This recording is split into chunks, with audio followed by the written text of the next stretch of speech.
इब्तदा है रब्बे जलील के बाबरकत नाम से जो दिलों के भेद खूब जानता है।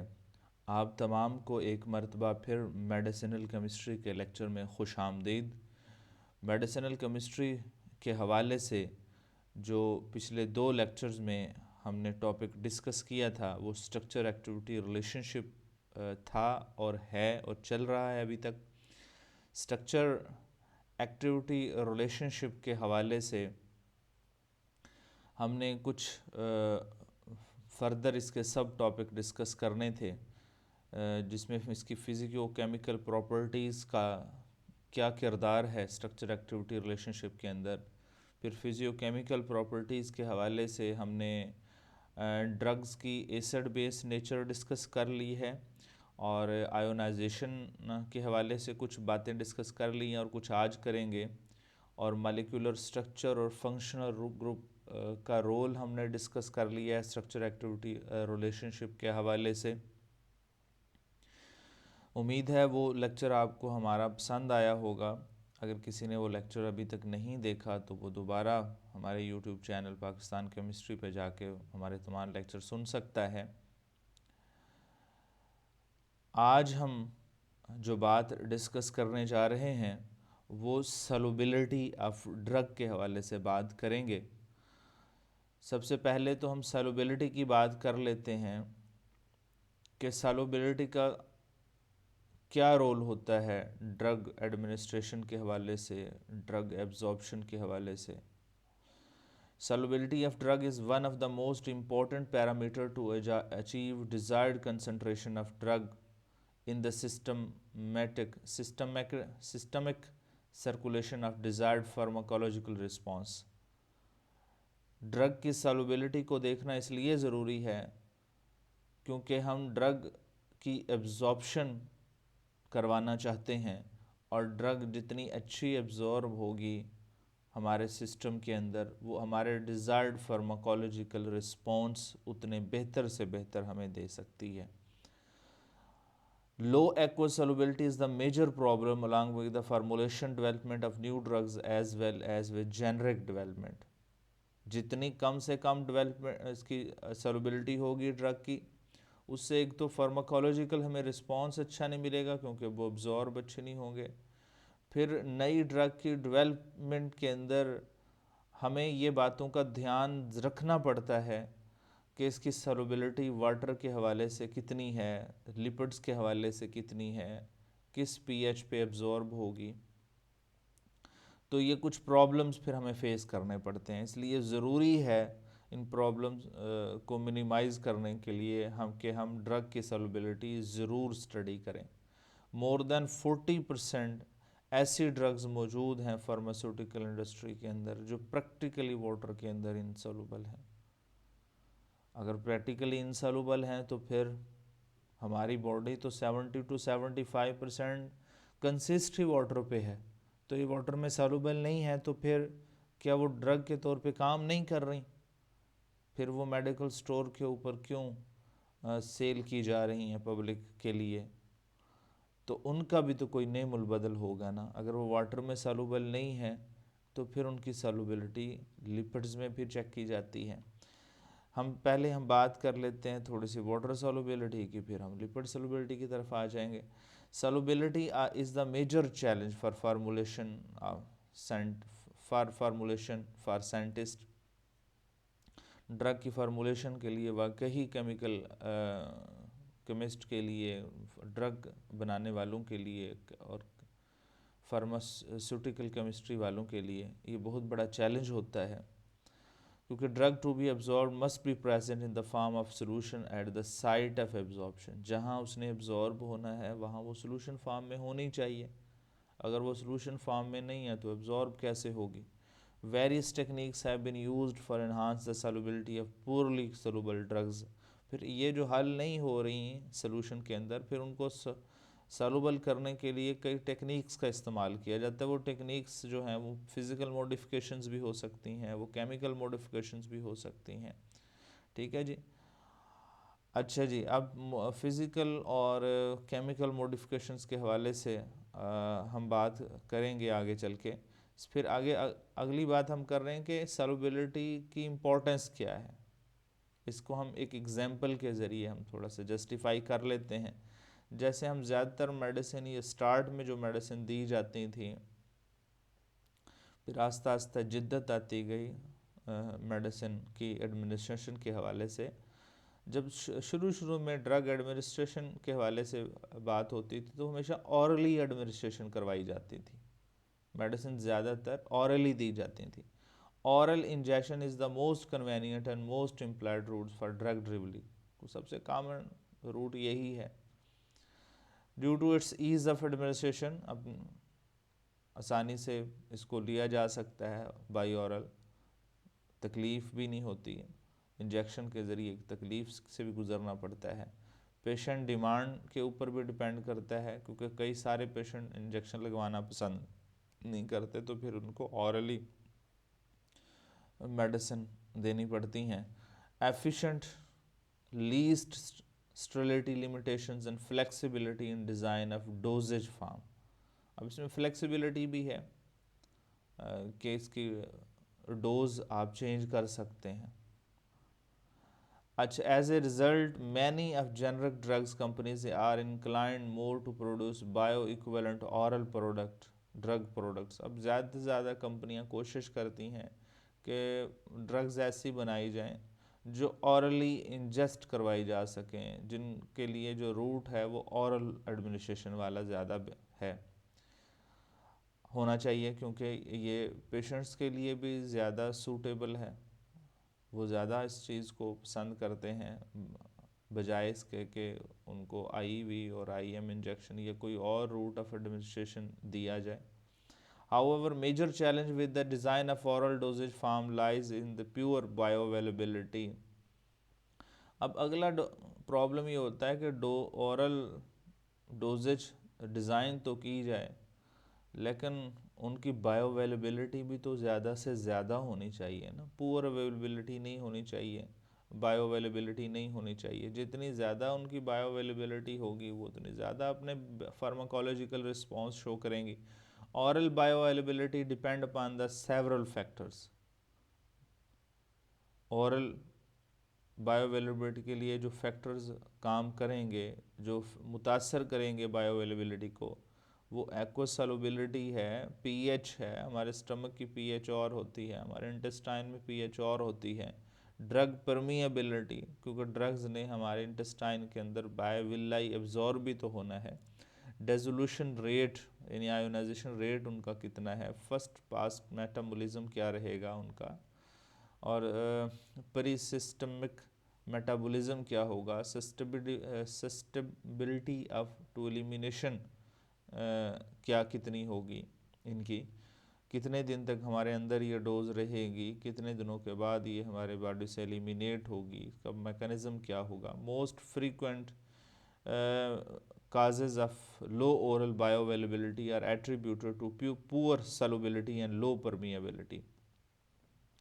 जितनी लो बायोअवेलेबिलिटी होगी इनमें तो डेफिनेटली मेजर फैक्टर एक तो सॉल्युबिलिटी तो है ही है, जिसको हमें डिस्कस करना बहुत ज़रूरी है, और उनकी लो परमिएबिलिटी भी होगी, लेकिन हमारा फोकस इसकी सॉल्युबिलिटी के हवाले से आज रहेगा।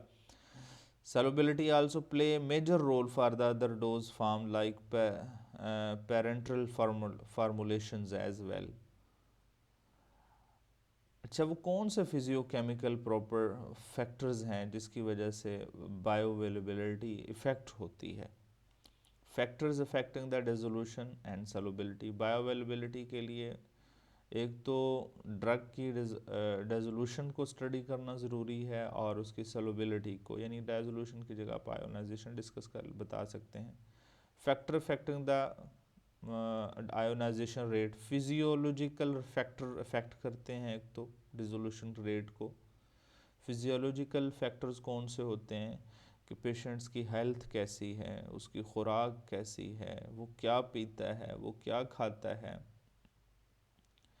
इसके अलावा और भी जो उससे उसकी बॉडी से, उसकी खुराक से, उसके माहौल से रिलेट करती हैं, वो फिजियोलॉजिकल फैक्टर्स होंगे।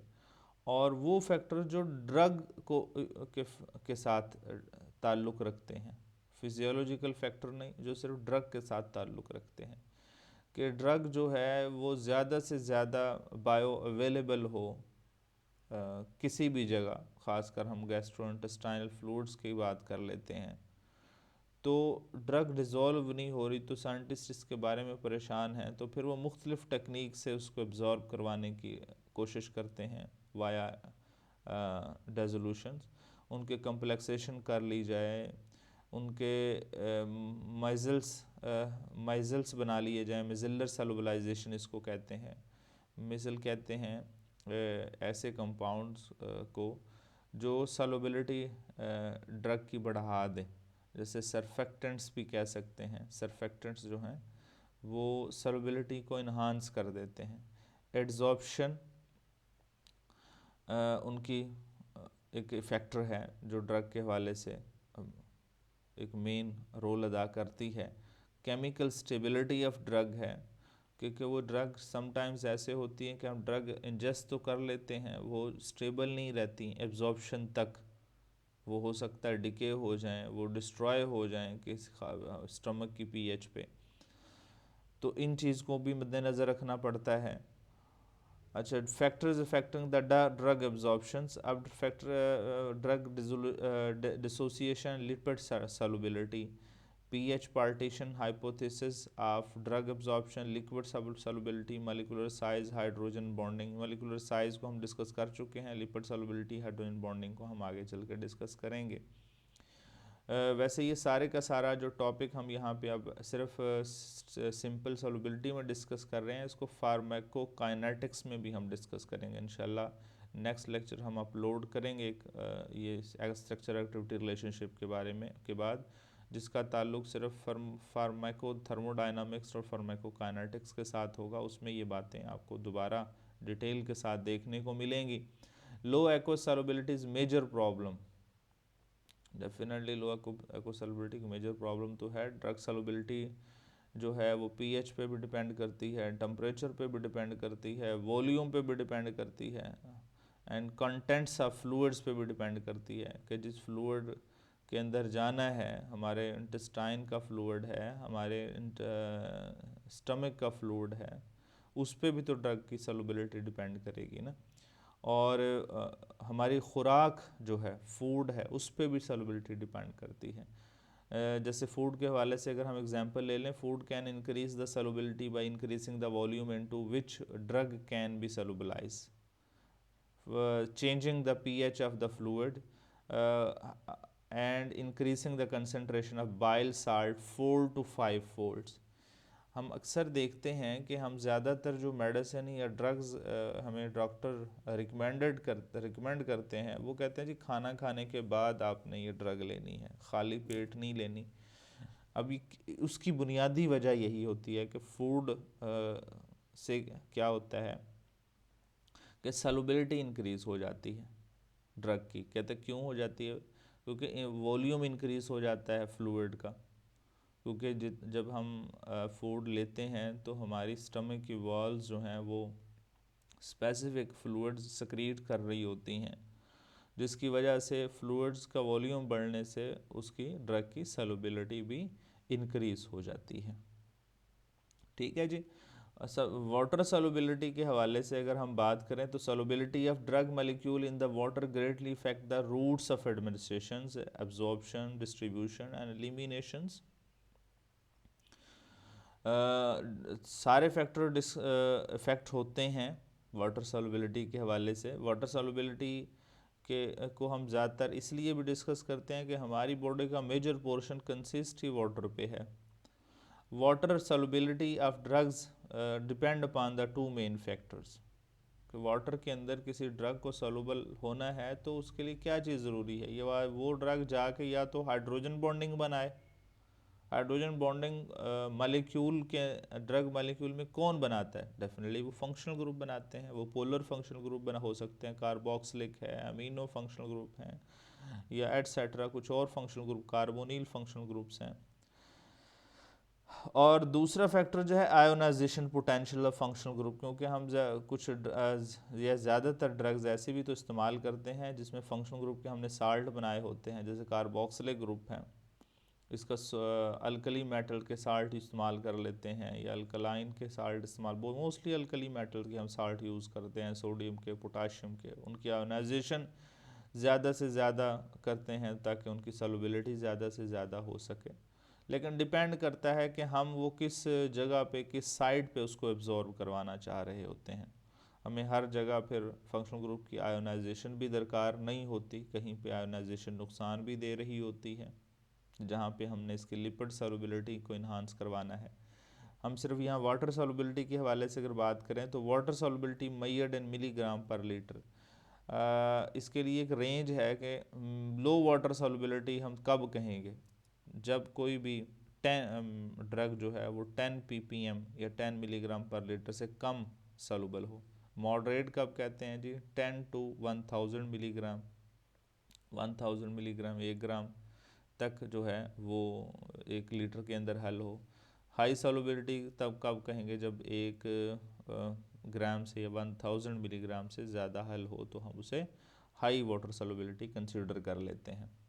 Poor water soluble drugs often required high doses in order to reach therapeutic plasma concentration after oral administration।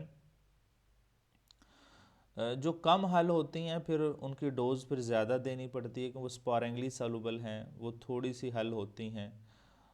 अगर हमने उसको बेहतर फार्माकोलॉजिकल रिस्पॉन्स लेने हैं तो ये मजबूरी है कि वो कम हल होने की वजह से वो एब्जॉर्ब नहीं होंगी। हमने उनकी एब्जॉर्बशन ज़्यादा करनी है तो हम फिर क्या करेंगे, ड्रग की डोज बढ़ा देते हैं।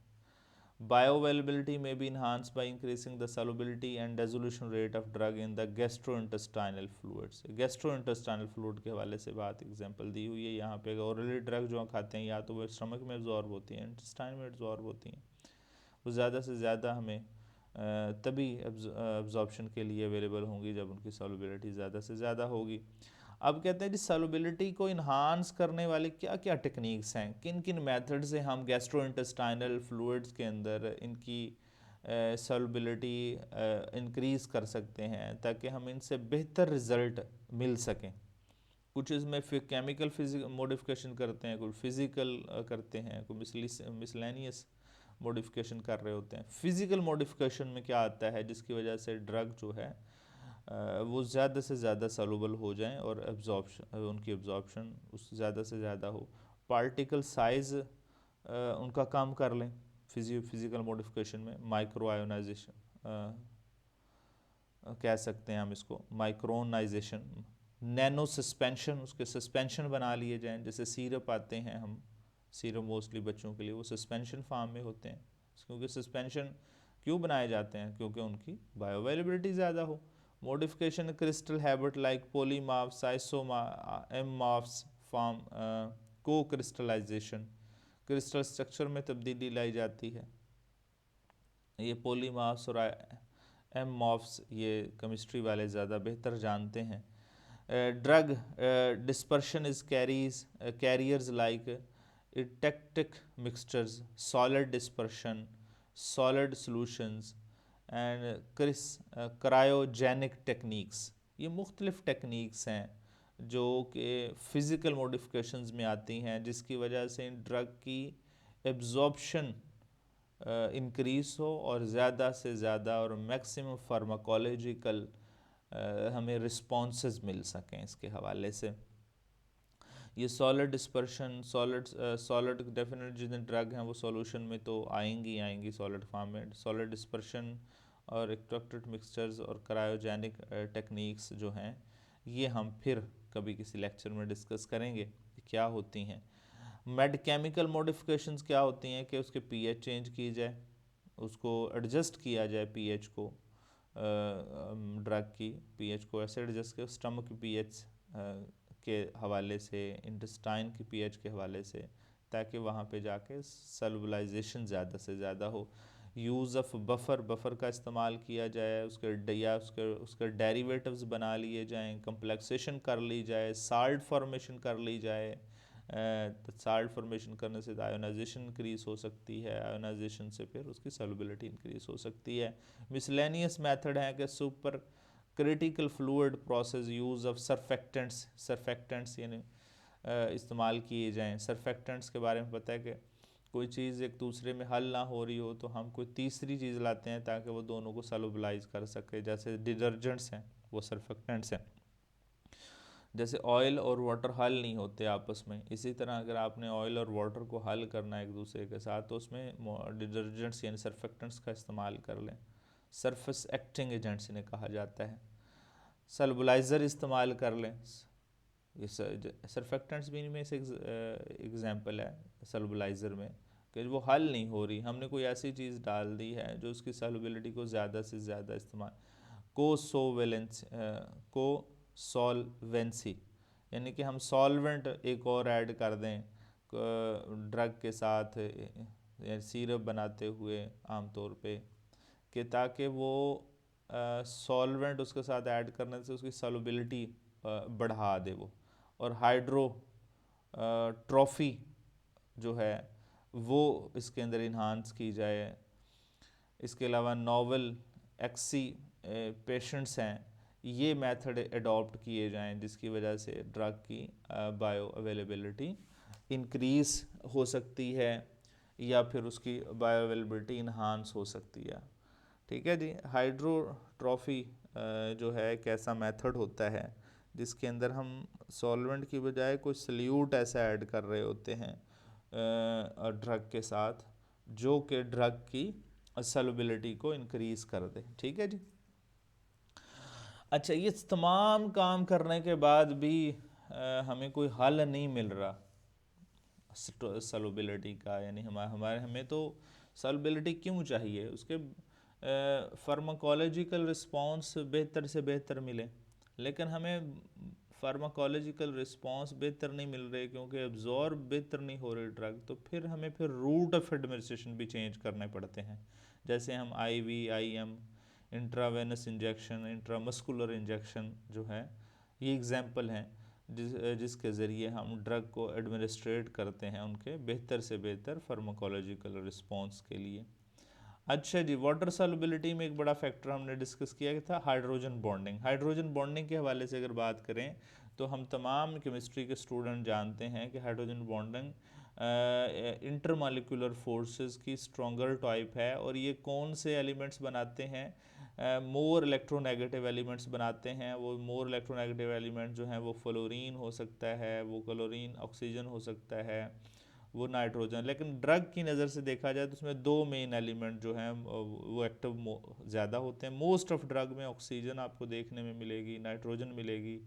तो ऑक्सीजन के साथ जो हाइड्रोजन लगा होगा वो भी हाइड्रोजन बॉन्डिंग बना सकता है, और नाइट्रोजन के साथ जो कोवेलेंटली बॉन्डेड हाइड्रोजन लगा होगा वो भी हाइड्रोजन बॉन्डिंग बना सकता है। तो हाइड्रोजन बॉन्डिंग की वजह से वाटर सॉल्युबिलिटी जो है ड्रग की इन्हांस हो जाती है। इसमें देखें आप एग्जांपल भी देख सकते हैं कि हमने एक ऐसी ड्रग आपको शो की हुई है जिसके अंदर कार्बोनिल भी है, NH भी है, और यहाँ पे OH भी है। ऑक्सीजन के साथ जो हाइड्रोजन है वो भी हाइड्रोजन बॉन्डिंग बना रहा है वाटर के साथ, जो नाइट्रोजन के साथ हाइड्रोजन है वो भी हाइड्रोजन, कार्बोनिल वाला ऑक्सीजन भी हाइड्रोजन बॉन्डिंग बना रहा है। और ज़्यादा से ज़्यादा जो फंक्शनल ग्रुप हैं जो ऑक्सीजन और नाइट्रोजन कंटेनिंग है वो सारे ही हाइड्रोजन बॉन्डिंग बना रहे हैं। लेकिन हाइड्रोजन बॉन्डिंग भी एक हद तक होनी चाहिए, कुछ लिमिट है इसकी, क्योंकि अगर ये इसकी लिमिट से ज़्यादा होगी हाइड्रोजन बॉन्डिंग तो फिर भी इसकी एब्जॉर्प्शन नहीं होगी। Dissolution and formation of neutral molecules is unfavourable for if compounds form many hydrogen bond and ionic bonds with water. ठीक है जी। अच्छा जी, वाटर सॉल्युबिलिटी के हवाले से वाटर सॉल्युबल फंक्शनल ग्रुप कौन कौन से, डेफिनेटली जो सॉल्युबिलिटी होती है जो हमें पहले शो की है वो हाइड्रोजन बॉन्डिंग इसमें फैक्टर है। और हाइड्रोजन बॉन्डिंग में भी तो फंक्शनल ग्रुप ही हाइड्रोजन बॉन्डिंग बनाएंगे ना। Functional group carboxylic functional group हैं, अमीनो फंक्शनल ग्रुप हैं, कार्बोनिल फंक्शनल ग्रुप हैं, अमाइड्स हैं, ये सारे फंक्शनल ग्रुप जो हैं हाइड्रोजन बॉन्डिंग बनाने की सलाहियत रखते हैं। Functional group enhance the water solubility of drug molecule and offer refer to as a hydrophilic functional group. और ऐसे फंक्शनल ग्रुप हाइड्रोफिलिक कहते हैं। Hydro mean water, philic mean phila loving, यानी कि वाटर से इंटरेक्ट करने वाले। उनके अंदर हल होने वाले। Two major properties that contribute to the water solubility of functional group are its ability to ionise and its ability to form hydrogen bond. ठीक है जी। Acidic and basic functional group are capable of ionisation. अब functional group दो types के हो गए, acidic functional group हैं या बेसिक फंक्शनल ग्रुप हैं। एसिडिक हों या बेसिक फंक्शनल ग्रुप हों, जैसे अमीनो हैं और कार्बोक्सिलिक हैं, दोनों ही वैसे अमीनो ग्रुप बेसिक हैं, वो भी हाइड्रोजन बॉन्डिंग बनाने की सलाहियत रखते हैं, वाटर के अंदर सॉल्युबल हो सकते हैं। और जो बेसिक फंक्शनल ग्रुप हैं, एसिडिक हैं, कार्बोक्सिलिक, ये भी तो हाइड्रोजन बॉन्डिंग बनाने की सलाहियत रखते हैं। कब और ना सिर्फ ये हाइड्रोजन बॉन्डिंग बनाने की सलाहियत रखते हैं, अगर इनकी साल्ट फॉर्मेशन कर दी जाए तो तब ये इनकी आयोनाइजेशन भी ज़्यादा से ज़्यादा हो सकती है and had become negatively and positively charge. अगर वो साल्ट बनाएंगे तो डेफिनेटली इन पे चार्ज भी तो आएगा। Permanently charged quaternary ammonium group can also provide the positive charge. However, this functional group is only seen in small number of drug molecules. Functional group ionization in part increase in water solubility. Functional group ionization जो है वो water solubility को enhance कर देता है। और उसी के हवाले से अगर हम बात करें कि जितने भी ऑर्गेनिक एसिड या बेसिड हैं वो वीक होते हैं, कि वीक जो एसिडिक ड्रग्स होती हैं बेस्ट एब्जॉर्ब होती हैं स्टमक के अंदर, बेस्ट एब्जॉर्ब होती हैं स्टमक के अंदर। In stomach medium of stomach in acidic medium of stomach, drug exist in non-ionized form that is lipid soluble and easily absorbed. तो वाटर सॉल्युबिलिटी के अलावा अगर जो वाटर में जो हैं वो सॉल्युबल ना हों तो उनकी लिपिड सॉल्युबिलिटी भी तो होती है। ठीक है जी। वाटर में सॉल्युबिलिटी हम ज़्यादा डिस्कस कर रहे होते हैं, लेकिन अगर वाटर में सॉल्युबिलिटी ना हो तो लिपिड सॉल्युबिलिटी होती है ड्रग की। एसिडिक मीडियम में हम जितनी भी कुछ drug as a pro drug भी इस्तेमाल करते हैं, जैसे डिस्प्रिन इसकी सबसे बेहतर एग्जांपल है कि डिस्प्रिन को हम साल्ट फॉर्म में इस्तेमाल करते हैं। तो Disprin that is the sodium salt of salicylic acid, salicylate salicylate का साल्ट होता है। जब स्टमक में जाता है तो दोबारा वो कार्बोक्सिलिक ग्रुप जो है वो रीजनरेट होता है। कार्बोक्सिलिक ग्रुप खुद एसिडिक है, एसिडिक मीडियम में एसिडिक में ही रहेगा। फिर क्या होता है, ये अनआयोनाइज फॉर्म में चला जाएगा। एसिडिक मीडियम में तो आयोनाइज नहीं होगा, वाटर मीडिया है तो आयोनाइज होगा। कहते हैं अनआयोनाइज फॉर्म में रहेगा। अगर अनआयोनाइज फॉर्म में रहेगा तो कहते हैं इसकी लिपिड सॉल्युबिलिटी फिर ज़्यादा हो जाती है, फिर ये लिपिड मीडियम में एब्जॉर्ब अच्छी तरह होगा। वीक बेसिक ड्रग्स हैं तो बेस्ट एब्जॉर्ब होंगे इंटेस्टाइन्स में। एसिडिक ड्रग्स जो हैं वो स्टमक में एब्जॉर्ब हो जाती हैं, और जो वीक बेसिक हैं वो इंटेस्टाइन में जाके एब्जॉर्ब हो जाती हैं। साइट ऑफ एब्जॉर्प्शन भी चेंज होता है।